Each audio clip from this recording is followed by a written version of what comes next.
بسم اللہ الرحمن الرحیم۔ السلام علیکم ناظرین، حکومت پنجاب کی ہدایات پر ڈپٹی کمشنر آفس فیصل آباد میں پرائس کنٹرول مانیٹرنگ سیل قائم کر دیا گیا ہے، جس میں شہریوں کی جانب سے ذخیرہ اندوزی اور گراں فروشی کے حوالے سے آنے والی شکایات کو فوری طور پر دور کیا جائے گا۔ ہمارے ڈویژنل بیورو چیف میاں اعجاز اسلم کے مطابق اس حوالے سے باقاعدہ کنٹرول روم میں فون نمبرز کا اجرا بھی کر دیا گیا ہے۔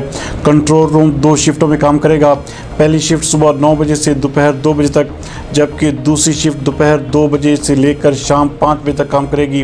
موصولہ شکایات کے حل کی پیش رفت کو روزانہ کی بنیاد پر مانیٹر کیا جائے گا۔ اس حوالے سے بات کرتے ہوئے ڈپٹی کمشنر محمد علی کا کہنا تھا کہ کنٹرول روم سے سہولت بازاروں کی مانیٹرنگ اور پرائس کنٹرول مجسٹریٹس کی کارکردگی کو بھی مانیٹر کیا جائے گا۔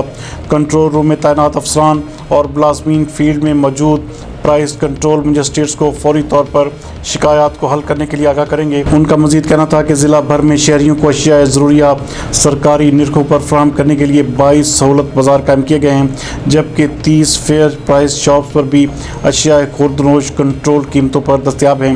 اس حوالے سے ان کا مزید کہنا تھا کہ پرائس کنٹرول میکانزم پر عمل درآمد میں کوئی کسر باقی نہیں چھوڑی جائے گی۔ جبکہ دوسری جانب ڈپٹی کمشنر فیصل آباد محمد علی نے اقبال سٹیڈیم کا دورہ کیا اور وہاں پر کرکٹ بال کو ہٹ لگا کر جگنو کلب پاکستان کے زیر اہتمام یکجہتی کشمیر کے حوالے سے ہونے والے دوستانہ میچز کا افتتاح کیا اور منتظمین میں انعامات بھی تقسیم کیے۔